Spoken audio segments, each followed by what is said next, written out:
नमस्कार दोस्तों, हमारे चैनल हायर एजुकेशन में एक बार फिर आपका स्वागत है और मैं हूं आपका दोस्त राहुल। और आज की इस वीडियो में चर्चा करने वाले हैं CUSET central university common entrance test के बारे में।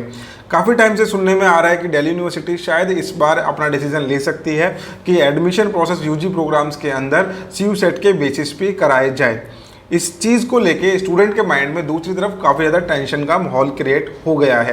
कैसे? क्योंकि अभी तक आपको पता था कि भाई मेरिट बेस्ड एडमिशन रहते हैं और क्लास 12th में बच्चे ज़्यादातर फोकस रहते हैं अपने स्टडीज़ को लेके, बोर्ड्स एग्जाम्स के स्टडी को लेके कि भाई हम ज़्यादा से ज़्यादा परसेंटेज ग्रैब करें और DU के अंदर अपना एडमिशन सिक्योर करा लें। और एकदम से जब न्यूज़ मिलती है कि भाई मेरिट तो कुछ है ही नहीं, मेरिट से तो कुछ मिलने वाला है नहीं आपको, अब आपको जो भी मिलेगा आपके एंट्रेंस एग्जाम बेस में मिलेगा। और मेरिट का ऐसा नहीं है कि कुछ नहीं मिलेगा, DU ने पहले भी ये चीज़ क्लियर की थी कि 50% वेटेज हम अपना 12th का ले लेंगे, 50% हम अपना CUSET का ले लेंगे।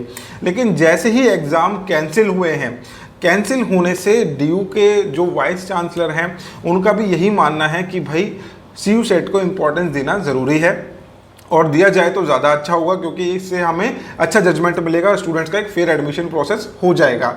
लेकिन जब स्टूडेंट्स इस बात पे आते हैं तो आपको पता है जहाँ पे पॉजिटिव है वहाँ पे नेगेटिव भी है और जहाँ पे नेगेटिव है वहाँ पे पॉजिटिव भी है।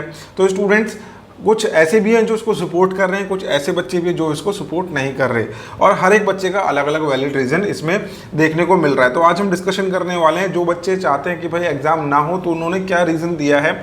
तो एक रीज़न इसमें यह दिया गया है कि भाई जो रिच स्टूडेंट हैं उनके पास ज़्यादा रिसोर्सेज होते हैं अपनी प्रिपरेशन करने के लिए, ऑनलाइन करने के लिए, या फिर टीचर्स को अपॉइंट करके वो अपनी एंट्रेंस एग्ज़ाम की तैयारी कर सकते हैं और उनको ज़्यादा डिफ़िकल्टी नहीं आएंगी। लेकिन जो बच्चे इकोनॉमिकली वीकर हैं उनको प्रॉब्लम आएगी, उनके पास रिसोर्सेज नहीं है CUSET की प्रिपरेशन करने के लिए। एक रीज़न तो ये दिया गया है।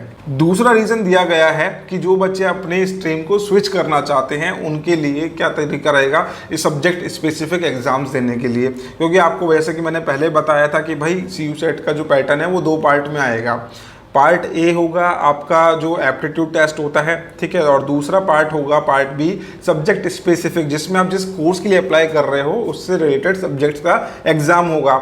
अब यहाँ पे जो बच्चा कॉमर्स में है और वो चाहता है कि भाई मैं BA इंग्लिश ऑनर्स कर लूँ, तो इंग्लिश ऑनर्स के लिए फिर उसको सब्जेक्ट स्पेसिफिक एग्जाम देने पड़ेंगे। जो बच्चा ऑलरेडी ह्यूमैनिटीज़ में और वो चाहता है कि मैं कुछ दूसरा सब्जेक्ट चूज़ करूँ आगे पढ़ने के लिए जो उसके पास क्लास 12th में नहीं था, तो वहाँ पे बच्चे को प्रॉब्लम आएगी अपने सब्जेक्ट को उसका एग्ज़ाम देने में। तो इस चीज़ को लेके भी एक प्रॉब्लम आ रही है स्टूडेंट को कि भाई सब्जेक्ट स्पेसिफिक हो जाएगा तो हम अपने स्ट्रीम को कैसे चेंज करेंगे। नेक्स्ट पॉइंट इसमें क्या दिया है कि जो स्टूडेंट साइंस स्ट्रीम के हैं उनको टाइम चाहिए होगा जनरल अवेयरनेस सेक्शन को प्रिपेयर करने के लिए, क्योंकि वो ज़्यादातर फिजिक्स, केमिस्ट्री, मैथ्स ही पढ़ते हैं। तो उन बच्चों को चाहिए होगा टाइम अपना जनरल अवेयरनेस की स्टडी करने के लिए। और जो आर्ट्स एंड कॉमर्स के स्टूडेंट्स हैं उनको ज़्यादा टाइम चाहिए होगा लॉजिकल रीजनिंग पढ़ने के लिए, क्वान्टिटेटिव एप्टीट्यूड पढ़ने के लिए, उनको और ज़्यादा टाइम की जरूरत पड़ेगी इस चीज़ में। तो ये एक रीज़न दिया हुआ है। लेकिन मैं आपको पहले ही बता दूं कि जब भी एग्जाम कंडक्ट होगा आपको 45 to 60 डेज का टाइम मिलेगा, लेकिन यहाँ पे एडमिशन सेशन को लेट करना भी सही नहीं है। इसके बाद इन्होंने नेक्स्ट पॉइंट क्या बोला है, the CUSET has no clarification so far, no pattern, no syllabus, no previous year questions to practice, although it was proposed under national education policy 2020 the authorities never gave any official announcement regarding its implementation. और ये बात सच में बिल्कुल जायज़ बोली गई है। जब नेशनल एजुकेशन पॉलिसी में ये आ चुका था, इसकी इंप्लीमेंटेशन को लेके बात कर दी गई थी, तो क्यों नहीं स्टूडेंट्स को इस चीज़ को लेके अवेयर कराया गया। जनवरी फरवरी से ये न्यूज़ आ रही है CUSET हो सकता है, CUSEट हो सकता है, लेकिन किसी भी ऑफिशियल ने, किसी भी अथॉरिटी ने कभी भी कोई स्टेटमेंट नहीं दिया इस चीज़ को लेके कि इंप्लीमेंट होने जा रहा है। और ये चीज़ गलत भी नहीं है स्टूडेंट का क्वेश्चन करना कि भाई जब तक आपने उसके पैटर्न के बारे में नहीं बताया, उसके सिलेबस के बारे में आपने नहीं बताया, उसकी वेटेज के बारे में नहीं बताया, तो कैसे स्टूडेंट अपना माइंडसेट बना सकता है एंट्रेंस एग्जाम को लेके। तो ये कुछ रीजंस दिए हैं स्टूडेंट्स ने। अब जहाँ पे स्टूडेंट अपने पॉइंट ऑफ व्यू रख रहे हैं वहाँ पे दूसरे पॉइंट ऑफ व्यू भी रखेंगे अपना। तो देखो हर एक स्टूडेंट का डिफरेंट माइंडसेट होता है। कोई स्टूडेंट इसको नेगेटिवली ले सकता है, कोई स्टूडेंट इसको पॉजिटिवली ले सकता है। और मेरा ओपिनियन जहाँ तक रहेगा CUSET को लेके कि ये एक फेयर वे है आप लोगों का असेसमेंट करने के लिए। परसेंटेज से शायद इस बार स्टूडेंट्स अपने आप को सेटिस्फाइड ना समझे, तो उनको एक CUSET के बेसिस पे दिल्ली यूनिवर्सिटी के अंदर अप्लाई करने का मौका मिलेगा। नहीं तो 90+ स्टूडेंट जो लेके आते हैं परसेंटेज, सिर्फ उन्हीं के लिए DU बना हुआ है। एक तरीके से देखा जाए तो दिल्ली यूनिवर्सिटी अपनी हाई कट ऑफ्स के लिए जाना जाता है। अगर आप सब चाहते कि भाई हमको भी मौका मिले वहाँ पे पढ़ाई करने का, एंट्रेंस एग्जाम दे के अगर आपको एक मौका मिल रहा है तो इसमें कोई हर्ज नहीं है। आपकी मेरिट को भी एक वेटेज दे सकते हैं, 50% मेरिट को वेटेज दे दी जाए और 50% सी सेट को दे दी जाए, तो यहाँ पे भी स्टूडेंट को कोई भी प्रॉब्लम नहीं आनी चाहिए, मेरे जहाँ तक ख्याल है।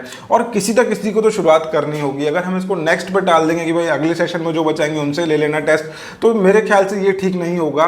किसी ना किसी को तो शुरुआत करनी ही होती है, तो आप भी इस चीज़ को लेके पॉजिटिवली लेके इसको शुरुआत कर सकते हो। तो लेट्स सी कि क्या अनाउंसमेंट आती है सीयू सेट को लेके और आप लोगों का क्या ओपिनियन है, क्या जो बोला गया है वो सही बोला गया है, या फिर आपको लगता है कि भाई सीयू सेट कंडक्ट करा देंगे तो आप लोगों को भी अपॉर्चुनिटी मिलेगी, या फिर ये होना चाहिए या नहीं होना चाहिए। आप भी अपने ओपिनियन कमेंट सेक्शन में जरूर लिखें। सो फ्रेंड, मिलते हैं नेक्स्ट वीडियो में इसी तरीके के एजुकेशनल कंटेंट के साथ। Thank you so much.